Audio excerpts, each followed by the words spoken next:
పిడకాల family, పిడకాల Mary గారు తల్లి ఇంకా దీర్ఘాయుషి కలిగి, జోసెఫ్ గారు మన పిసిసి మెంబర్ గారు, వాళ్ళ నాన్నమ్మ గారు సజీవంగా ఉన్నారు. వారి తాతయ్య గారు జోసెఫ్ రాజు గారు ఆ పేరే మన జోసెఫ్ రాజు గారికి పెట్టినట్టున్నారు. వారి తాతయ్య గారు ప్రభు సన్నిధిలో ఉన్నారు. పిడకాల సూర్యకుమారి గారు తల్లి గారిని బట్టి సుందర్లాల్ గారు తండ్రి గారు ప్రభు సన్నిధిలో ఉన్నారు.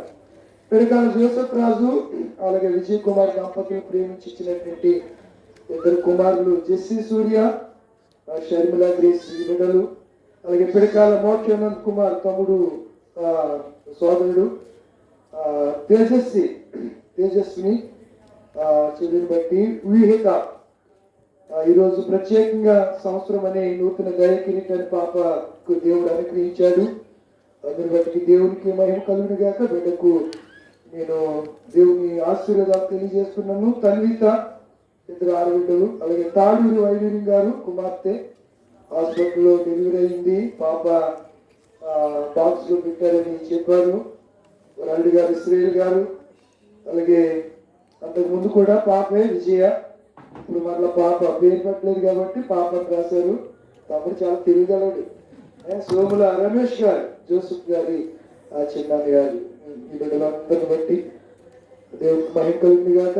23వ రోజు సువార్త కూడికి ఏర్పాటు చేసిన కుటుంబాన్ని ప్రత్యేకంగా ప్రభు నామంలో నేను అభినందిస్తున్నాను, అప్రిషియేట్ చేస్తున్నాను.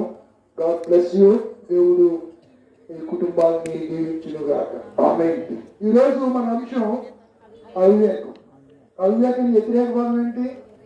వివేకం. అయిపోయింది 21వ రోజు. 21వ రోజు వివేకాన్ని గురించి మనం చాలా సవివరంగా లోతైనటువంటి సంగతులు ఆ దినాన్న మర్చిపోతారు. నాకు ఈ వ్యూ చూస్తే పెదనారి జ్ఞాపకం వచ్చింది. పెదనారి అయితే ఇంచుమించు రాజేష్ గారి ఇంటికి అలా కూర్చునేవారు. ఇలాంటి రోడ్లో మీ ఇంటి దాకా కూర్చునేవారు. ఇంచుమించు 400 మంది 500 మంది ఉండేవారు. 10 కుటుంబాలు కలిపి ఒకరు చెబితే అలాగా అది 600 గడప. మిమ్మల్ని చూస్తే ఆ విషయం జ్ఞాపకం వచ్చి చెప్తున్నాను అంతే, గొప్ప కోసమే కాదు. నేను అలాంటి బిల్డప్ నేను చెప్పను. ఆ సందర్భంగా దేవుడు ఏదన్నా ప్రేరేపిస్తే మాత్రమే ఆ విషయాలు కొన్ని షేర్ చేసుకుంటాను మీతో, అంతే తప్ప అది దేవుడి మహిమ కొరకు, దేవుడికి మహిమ కలిగినది. ఆమేన్. ఈరోజు వివేకము, అవివేకము, వివేకము, వివేకానికి పర్యాయ పదం అవివేకం. అవివేకం అంటే ఇంగ్లీష్ లో ఫూలిష్నెస్ అని, ఫూలిష్నెస్. నేను ఏ పాలైతే అందులో స్పెల్లింగ్ తప్పించాను, మరి నేను ఏం చేయను? సరే, కనుక ఫూలిష్నెస్ అంటే బుద్ధి లేనోడు, వెర్రోడు, మూర్ఖుడు, ఇంకా చాలా పదాలు ఉన్నాయి. తెలివి తక్కువడు, తెలివితనం లేనోడు, ఆలోచన లేనోడు, విచక్షణ లేనోడు, ప్రవర్తించే విధానం సరిగా లేనోడు, మూఢత్వం, మూర్ఖత్వం, అవివేకి, ఇటువంటి పదాలు దీనికి వాడబడ్డాయి. కనుక నా ప్రియమైనటువంటి దేవుడి పిల్లలారా, ఎవరు అవివేకులు ఎవరు వివేకులు అని మనం ఆలోచన చేస్తే, ఈ వివేకం లేక అవివేకం రెండు ఒక చోట నుంచే వస్తాయి. రెండు కూడా ఎక్కడి నుంచి వస్తాయి చెప్పండి? ఒక చోట నుండి. ఏ చోట నుంచి వస్తాయి? నువ్వు చెప్పొద్దు, నువ్వు చెప్పుకో, నువ్వు చెప్పొద్దు. చెప్పాలి, నేను చెప్తాను, బాగా చెప్తాను. చెప్పాలి, ఎక్కడి నుంచి వస్తాయో చెప్పాలి త్వరగా. మీకు ఆలోచన ఎక్కడి నుంచి వస్తుందండి? బ్రెయిన్. మరి హృదయం ఎక్కడ ఉంది? టోటల్ గా ఈ బాడీలో మనకు ఆలోచన ఎక్కడ వస్తాయి? బ్రెయిన్ అంటే విన్నారు ఎప్పుడన్నా? అంటే ఇక్కడి నుంచి ఇదంతా పనిచేస్తే ఇంకా మాట్లాడదు, కన్స్యూమ్ ఉండదు, నోటి మాట ఉండదు, అలా చూస్తాడు అంతే. అంటే ఇది హార్ట్, ఇది హార్ట్, ఇది హృదయం, ఇది మనసు. ఇదేంటిది? హృదయం వేరు, మనసు వేరు. మనసు ఇక్కడ ఉంటుంది. ఆలోచనలన్నీ ఎక్కడి నుంచి వస్తాయి? తలంపులన్నీ ఎక్కడి నుంచి వస్తాయి? ఇక్కడ ఉండుంటుంది, పంపించేస్తూ ఉంటారు. హార్ట్ బీట్ కొట్టుకుంటూ ఉంటారు. వేగంతో సెకండ్కి ఎన్నిసార్లు కొట్టుకుంటుంది? నిమిషానికి 400 నిమిషానికి ఎన్నిసార్లు కొట్టుకుంటుంది? 72 సెకండ్కా? సరిగ్గా చెప్పు మనిషా, చదువుకున్నా కదా. నువ్వేంటి నీ గ్రూప్ ఏంటి? ఎంపీసీ అని ఉంటుంది కదా, మీకు సబ్జెక్ట్ ఉంటుంది కదా. 72 సెకండ్కా నిమిషానికి అన్నాను నేను. నిమిషానికి 72 సార్లు నిమిషానికి. నేను చూడలేదు. నాకు మా ఇంటికి రఘురామకృష్ణరాజు నోటీస్ ఇచ్చాడు, నువ్వు తీసేయమని. కొంచెం బాధ కదా, దాని గురించి కొంచెం బాగా ఇబ్బంది పడ్డాను. 50 సంవత్సరాల నుంచి అక్కడ నేను పుట్టక ముందు అక్కడ వచ్చారు. సాగిపాడులో స్థలం ఉంది కానీ ఇల్లు కట్టల. మా నాన్న చనిపోతా అలా సాగిపాడు గురించి నేను మొన్న కూడా చెప్పినట్టున్నాను. సాగిపాడు గురించి ఇల్లు గురించి ఆలోచించకరా, భీమవరాన్ని హౌస్ కొను లేకపోతే కట్టని చెప్పి చనిపోయే 1 గంట ముందు నాతో మా ఫాదర్ చెప్పారు. నెరవేర్చాలని కోరిక ప్రభుత్వం అయితే కొంచెం ఇబ్బంది. మాయే కాదు, మొత్తం అక్కడ ఉన్నటువంటి ఆ రౌండ్గా ఉన్న ఇళ్ళన్నిటికీ కోర్టు నుంచి నోటీస్ పంపించారు. వాళ్ళంత మూర్ఖుడి ప్రపంచంలో ఎవడు ఉండిని మరీ ముఖ్యంగా మన జాతి మీద పడ్డాడు. మామూలుగా పడలేదు, అది పడటంలో కూడా మామూలుగా పడలేదు. ఎవరైనా వాయిస్ రేట్ చేస్తుంటే ఆయన తీసుకెళ్లి పోలీసులతో కొట్టెత్తున్నాడు. వీడు సేమ్ నాకు బైబిల్లో మాటకి ఏమొచ్చింది, ప్రార్థన చేశాను. గొలియాతు 40 దినాలు ఇశ్రాయేలుని మనకి దేవుడు ఎవరిలో రక్షకుడు నిలబెడతాడు. ఇలాంటి వాళ్ళు అందరూ కాలగర్భంలో ఎప్పుడో కలిసిపోయి చరిత్రలో కనుమరుగు అయిపోయారు.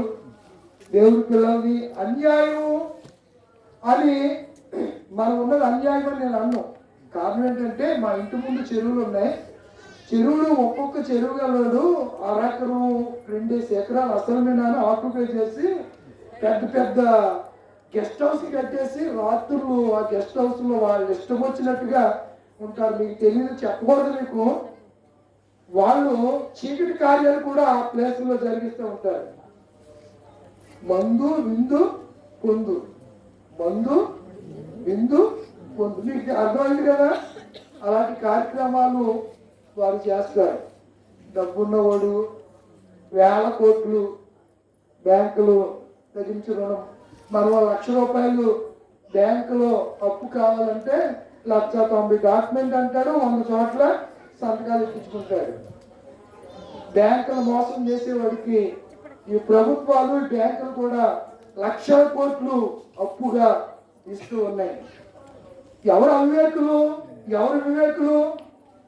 అసలు ఏమన్నా జ్ఞానం ఉందా ప్రభుత్వాలు నడిపే వారికి? కానీ ఈరోజు మన అంశం అదే, జ్ఞానంతో విచక్షణ కోల్పోయి ఆధిపత్యపోరు క్యాస్ట్ ఫీలింగ్ మధ్యలో బాగా పాజిటివ్లోకి వచ్చేసింది.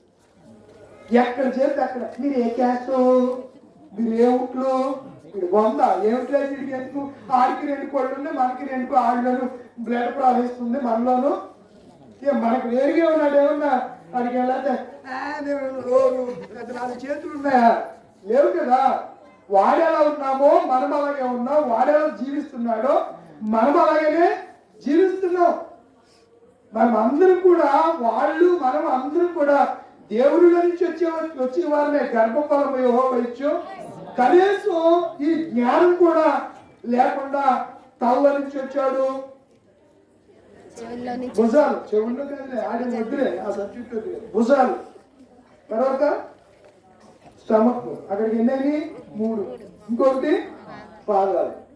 చతుర్వర్ణ వ్యవస్థ. ఎంత అవివేకంగా నేటి ప్రజలు ఉన్నారు. ప్రభు అందరికీ శాస్తి చేస్తాడు. ఇలాంటి ప్రభుత్వాలు కార్యక్రమంలో ఎప్పుడో కలిసిపోయాయి. ఈ ప్రపంచాన్ని పరిపాలించిన బబులోను సామ్రాజ్యాన్ని దేవుడు కొడితే ఆ సామ్రాజ్యం నేత అడవిలోకి వెళ్ళిపోయి ఏం తిన్నాడు? గడ్డి తిన్నాడు. ఎంటుకులు పచ్చి ఏకలాగా అయిపోయింది. ఎవరికి ఎప్పుడు వచ్చింది? దానికి వివేకం బుద్ధి లేకుండా బుద్ధి లేని పనులని చేశాడు. షడ్రకు మేషక్ని అందులో ఎంచడం ఇవన్నీ బుద్ధి లేని పనులు చేశాడు. వివేకం వచ్చిన తర్వాత అవివేకంగా చేశాడు. వివేకం వచ్చిన తర్వాత దేవుడు అంటాడు, ప్రభువా నేను తెలియక చేశానని చెప్పి క్షమాపణకు వస్తే అప్పుడు మానవ స్వభావం వచ్చింది. అప్పుడు వివేకం వచ్చింది. అంతవరకు ఆడు ఎవడు? అవివేక బుద్ధిహీనుడు, మూర్ఖుడు. ఎవరు నేర్పలేదు. అదే ఇరాక్ లో వేలాడే ఉద్యానవనాలు ఇప్పటికి కూడా ఉన్నాయి. ఇరాక్ లోనే ఏదేను తోట ఉంది. ఎక్కడ ఉంది? ఇరాక్ లోనే ఉంది ఏదేను తోట. షీహోన్ నది అక్కడి నుంచే ప్రవహిస్తూ ఉంది. చాలా నదులు, 4 నదులు కదా ఏదేను తోట నుంచి ప్రవహించిన నదులేండి? 4 నదులు. ఫస్ట్ నది పేరు చెప్పండి. నేను చెప్పలేదు. ఈ మిమ్మల్ని చెంత వరకిచ్చుకొని వీపంట మా పిల్లలు వాళ్ళు మాకు మేతను కొట్టేవాడు. గస్త తీసి ఏళ్ళలో పెట్టి లా పెట్టి కొట్టేవాడు. మొత్తం ఇవన్నీ వాసిపోయి ఇంటి కూడా తినలేకపోయేవాడు. ఒక్కొక్క రోజు తీయండి ఆదికాండం మొదటి నది పేరేంటి?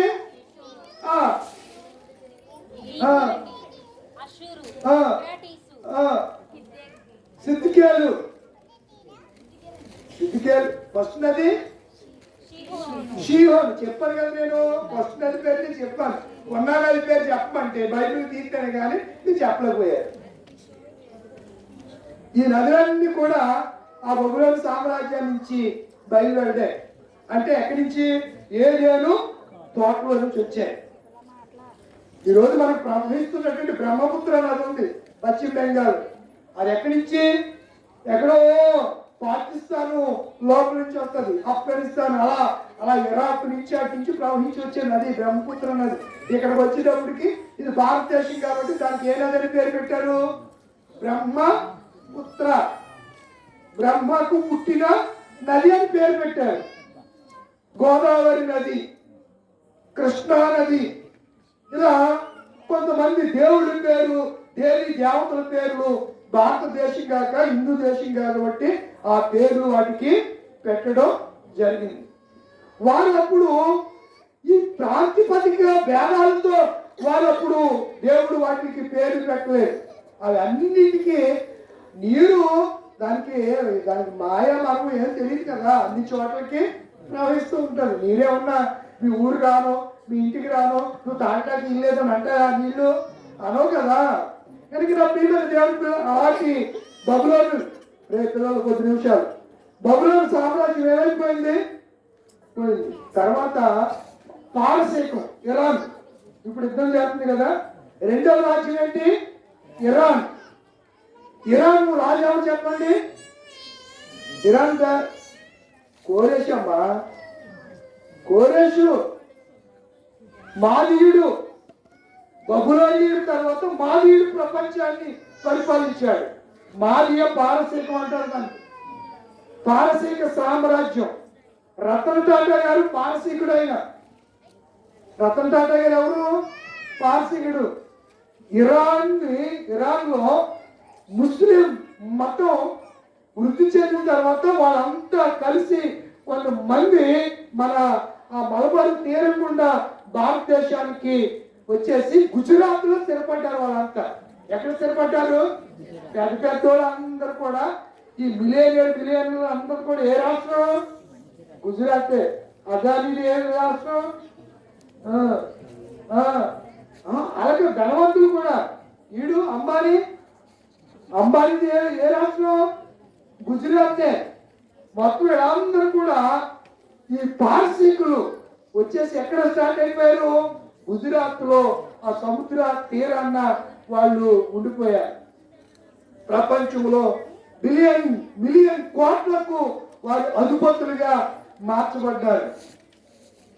వారు ఇక్కడికి వచ్చిన తర్వాత జైనైటెన్ అనే ఆ మత్తులో వారు ఉన్న తరువాత వారి ఆచారాలను వదిలిపెట్టి హిందూ సంప్రదాయాల్ని ఆచరించడం ప్రారంభించారు. హిందువులకి ఏమైపోయారు?